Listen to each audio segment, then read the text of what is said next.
जिनके साथ मैंने अपने इस राजनीतिक सफर के 30 साल कभी उतार के और कभी चढ़ाव के गुजारे, जिन्होंने हर पल मेरा सहयोग किया, हर पल मेरा मार्गदर्शन किया, मुझे आगे बढ़ाया, मुझे हिम्मत दी और एक ऐसी परिपाटी बनाई जहां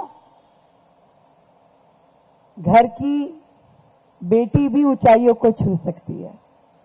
पीयूष भाई, मैंने कई मंचों से अलग अलग इन लोगों को बताया कि मेरे घर का माहौल ऐसा था कि मेरी मां कहती थी कि राजनीति बनियों के बच्चों का काम नहीं है। जब मैं दिल्ली यूनिवर्सिटी का चुनाव लड़ी तो जब जनरल सेक्रेटरी रही तो उनको पता नहीं था कि क्या चीज है दिल्ली यूनिवर्सिटी, तो ऐसे ही लड़ गई। अगली बार जब उन्हें पता चल गया कि भाई ये तो बहुत बड़ा इलेक्शन होता है और अध्यक्ष के लिए, डूसू प्रेसिडेंट के लिए घर में संपर्क किया पार्टी ने, तो नहीं नहीं नहीं, हमारी बेटी नहीं करेगी ये काम, बनियों के बच्चों का काम नहीं होता है राजनीति करना। उस फेज से शुरू होकर के कैसे दिल्ली विश्वविद्यालय छात्र संघ का चुनाव, नगर निगम का चुनाव, एमएलए का चुनाव मैं लड़ी और समाज ने मुझे हमेशा बहुत साथ दिया, बहुत आशीर्वाद दिया और हमेशा बहन के नाते मुझे आगे बढ़ाया। यहां बैठा हुआ हर एक व्यक्ति मेरे जीवन में एक अहम भूमिका रखता है। भाई घनश्याम जी बैठे हैं, राकेश गुप्ता जी, सुमन जी, राम कैलाश जी, रामविलास जी, आगे से पीछे तक मैं कई चेहरे देख पा रही हूं और कई नजर भी नहीं आ रहे। मधु गोपाल जी कहेंगे मेरा तो नाम ही नहीं लिया, और प्रदीप जिंदल जी कहेंगे अच्छा, राजेंद्र भाई कहेंगे अच्छा, केएम जी गर्दन झुका झुका के देख रहे हैं कि रेखा मेरे को देख ले। नाम तो मैं अधिकतर सबके ले सकती हूं क्योंकि मैं हमेशा आप सबके आशीर्वाद के साथ फील्ड में रही।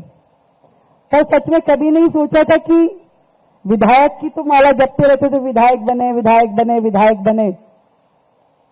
एक ही टारगेट था, चुनाव जीते या हारे लगे रहते थे अपनी धुन में कि विधायक लड़ना है, विधायक बनना है। पर मुख्यमंत्री बना दी जाऊंगी ऐसा मैंने नहीं सोचा था। मैं आज इस मंच से अपनी ओर से, अपने पूरे समाज की ओर से आदरणीय प्रधानमंत्री नरेंद्र मोदी जी का धन्यवाद करती हूं कि उन्होंने हमारे वैश्य समाज की एक बेटी को इतने बड़े मुकाम पे पहुंचाया कि आज भारतीय जनता पार्टी के राज्यों में जितनी सरकारें हैं और जितने मुख्यमंत्री हैं, आपकी एक बहन उनमें से एक है, जो पूरे देश में हमारे समाज के लिए गर्व की बात है। और जिस दिन ये घोषणा हुई पीयूष जी, हजारों फोन मेरे फोन पे आए, देश भर में समाज ने खुशी मनाई। कितनी जगह लड्डू बटे जब हम वैश्य इंटरनेशनल के कार्यक्रम में गए थे अशोक जी, देश भर में लोगों ने बधाइयां दी और ऐसा सबको लगा कि जैसे हम मुख्यमंत्री बन गए। मैं जहां जा रही हूं इतना स्नेह लोगों को मिल रहा है कि इसके बाद जैसे वर्षों से कोई चीज ऐसी थी जो हमें मिल गई और समाज के लिए इतना सम्मान भारतीय जनता पार्टी ने दिया कि उसे शब्दों में बयान नहीं कर सकते। जिस तरीके से आदरणीय मोदी जी ने दृढ़ता के साथ ये निर्णय लिया, मैं समझती हूं कि ये जिम्मेवारी ना सिर्फ मेरे ऊपर है कि मैं दिल्ली और देश में पार्टी का सम्मान बना के रखूं, बल्कि मेरे साथ मेरे इस पूरे समाज की भी जिम्मेदारी कि जिसने हमें इतना सम्मान दिया उस पार्टी का सम्मान हम भी बना के रखेंगे।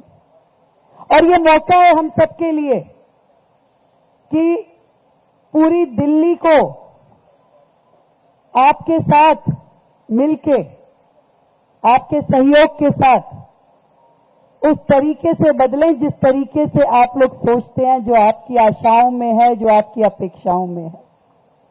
मुझे ध्यान है एक बार कपिल सिब्बल जी हमारे क्षेत्र के सांसद थे, एक कार्यक्रम में आए, रामलीला का मंच था, उन्होंने अपना भाषण दिया। रामलीला से एक दिन पहले अग्रवाल समाज का कार्यक्रम होता था, उसमें आए थे। ये क्या करते हैं, समाज के लोग कुछ करते नहीं है, करना चाहिए, ऐसा बोल के वो उतर गए। मैं छोटी सी निगम पार्षद थी, अब शुरू से ही ऐसी थी कि मैंने कहा भाई ये तो बड़ी गलत बात है, समाज को ऐसे बोल के चल पड़े हैं प्रवीण जी। तो मैं तुरंत, वो उतर रहे थे, सीढ़ियों से उतरते उतरते जूते पहन रहे थे, मैं मंच पे आ गई, माइक पे खड़ी हो गई। मैं कहा आदरणीय सिब्बल जी, आप जा रहे हैं अपनी बात कह के, हमारी तो सुनते जाइए। इस सभा में भी हो सकता है कई लोग उस मंच के साक्षी हों। क्या राम कैलाश जी कह रहे मैं था, विनोद सिंगल जी कह रहे मैं भी था। तो मैंने कहा आप समाज को ऐसे कैसे बोल सकते हैं? आपको मालूम नहीं है कि ये जितना अग्रवाल समाज, वैश्य समाज यहां बैठा है, एक एक व्यक्ति, एक एक संस्था है। आप बात कह रहे हैं ये कुछ नहीं करते, यही सब कुछ करते हैं। आज समाज के जितने प्रोजेक्ट देख लीजिए, सेवा के जितने प्रकल्प देख लीजिए, अग्रवाल समाज आगे बढ़ बढ़ के काम करता है। और आज भी मैं दावा करती हूं कि आप सरकार की ओर से जरा सा हाथ दीजिए, हमारे समाज का एक एक व्यक्ति इतना सक्षम है, आपके लिए सैकड़ों कॉलेज, अस्पताल, गौशाला, अनेक प्रकल्प शुरू कर सकता है। समाज को केवल आह्वान करने की देरी है। और मैंने भी आज जिस मंच से भी जब मैं बोलती हूं दिल्ली की मुख्यमंत्री के नाते, मुझे ये विश्वास है कि हमारा समाज, मेरे ये सारे भाई, हमारा ये बड़ा परिवार मेरे पीछे खड़ा है। मैं आज जो भी कमिटमेंट करके दिल्ली से आके खड़ी हो जाऊं, उस कमिटमेंट को आप मेरे से हल्का नहीं करने देंगे, मुझे ये पता है। अभी पीछे मैं एक गौशाला में गई, मैंने वहां पर कहा कि भी दिल्ली की सड़कों पे गायें घूमती है, दिल्ली में गौशालाएं कम है। 4 गौशालाओं को दिल्ली सरकार की ओर से ग्रांट मिलती है, अब ये एक नई शुरू करने की हमने घोषणा की। मैंने वहीं खड़े होकर कहा कि हम कोशिश करेंगे कि सरकार की ओर से जमीनें दिलाई जाए लीज पे, और समाज आगे बढ़कर के वहां गौशाला चलाए। तो सैकड़ों लोगों ने मुझे अप्रोच किया कि हम गौशाला बनाने के लिए तैयार हैं, हमें जमीन बताओ। सामुदायिक भवन और ऐसे कितने प्रोजेक्ट तो समाज मुझे वर्षों से कहता कि भाई ये काम करा दो। पर दिल्ली के को सुंदर बनाने के लिए, बेहतर बनाने के लिए हम सब मिलकर काम करेंगे। आप सबका आशीर्वाद, सहयोग मुझे मिलेगा। और मैं भी आपको विश्वास दिलाती हूं कि मैं कभी समाज की आंख नीचे नहीं होने दूंगी, हमेशा उनका सम्मान बना के रखूंगी। और इसके लिए जितनी भी मेहनत मुझे करनी पड़ेगी वो मैं जरूर करूंगी।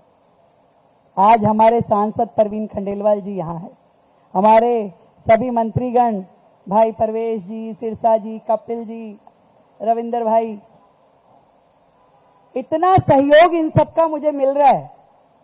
ओहदे में बड़ी हूं, पर बहन के नाते अभी बजट बन रहा था 2 दिन पहले, मैं रात को 11 बजे तक सचिवालय में काम करी थी। कपिल भाई आ गए, देखा कि मुख्यमंत्री जी बजट की तैयारी कर रही हैं, तो आप मानेंगे कि मैं 2:30-3 बज गए हमें, पर वो गए नहीं, वो वहीं बैठे रहे कि नहीं दीदी मैं आपके साथ में पूरा काम ये हो जाएगा, तभी मैं भी निकलूंगा। कोई विषय होता है, एक दिन मैंने इन सबको कह दिया, मैंने कहा भाई एक बात बताओ, तुम्हारी मैडम लोग तो टोकरी बना के तुम्हें बढ़िया बढ़िया खाना बना के देती है, अब मैं कहां से लाऊं भाई? तो तुम्हें ये नहीं दिख रहा कि हाँ भाई तुम्हारी मुख्यमंत्री ने खाना खाया कि नहीं खाया? अब एक काम करो, 6 मंत्री रोजाना एक दिन में भोजन लेके आएगा। और अब मानिए उस दिन से डेली एक हमारा भाई पूरा भोजन तैयार करा के लाता है, और हम 7 लोग इकट्ठे बैठ के खाना खाते हैं रोजाना। कपिल पीयूष जी, डेली हम 7 लोग आधा घंटा दिन में इकट्ठे बैठते हैं, और उस आधे घंटे में पूरा 24 घंटे की जो चर्चा होती है, क्या किया, क्या करना है, और इतना अच्छे से सारी चीजें व्यवस्थित रूप से चल रही है कि आनंद आता है काम करने में। ऐसा लगता नहीं कि इतना वर्कलोड होने के बाद भी वो वर्कलोड कम हो जाता है, क्योंकि एक दूसरे के साथ एक बॉन्डिंग है। और उस बॉन्डिंग में मोदी जी के नेतृत्व की जो टीम की भावना है, एक लक्ष्य है दिल्ली को विकसित करने का। और सही बताऊं, आज मैं जब खड़ी होकर के बजट बोल रही थी तो मेरे दिल से वो दर्द निकल रहा था जो आप सबके दिल में है, क्योंकि मैंने बचपन से वो देखा। मैंने देखा कि कैसे उद्योग में दिक्कत आती है, कैसे व्यापार में दिक्कत आती है, कहां कहां जब घर में बैठ के डिस्कशंस होती है तो हमारे पिताजी ने, हमारे भाई ने, हमारे बाकी लोगों ने, आज ये परेशानी आई, आज इस अफसर ने ऐसे किया, आज ऐसे हो गया, आज ये दिक्कत आ गई, वो सारी परेशानियां हमने सुनी, देखी, सही। तो आज जब मैं इस मुकाम पे खड़ी होती हूं तो मुझे लगता है कि दिल्ली का एक भी व्यापारी फिर से उन दिक्कतों से ना गुजरे। मुझे ऐसा माहौल दिल्ली में बना के देना है। ईज ऑफ डूइंग बिजनेस, जिसे मोदी जी का मंत्र है कि सिंगल विंडो सिस्टम के माध्यम से हमारे व्यापारी भाई अपना काम करें निश्चिंत होके, और किसी छोटे छुटपैये अफसर की ये औकात ना हो कि मेरे किसी भी व्यापारी भाई को आके धमका जाए, डरा जाए या उसको टॉर्चर करे। ऐसा माहौल दिल्ली में जिसमें सुकून हो, जिसमें एक आराम हो कि मैं काम कर रहा हूं निश्चिंत होके, ऐसा माहौल बनाने का दिल्ली में प्रयास करेंगे। आप सबका ढेर आशीर्वाद, स्नेह, प्यार जो मुझे मिलता रहा है, आगे भी मिलता रहेगा, और आप सबके मार्गदर्शन में दिल्ली को आगे बढ़ाएंगे। बहुत बहुत धन्यवाद, आपका आशीर्वाद। Thank you so much.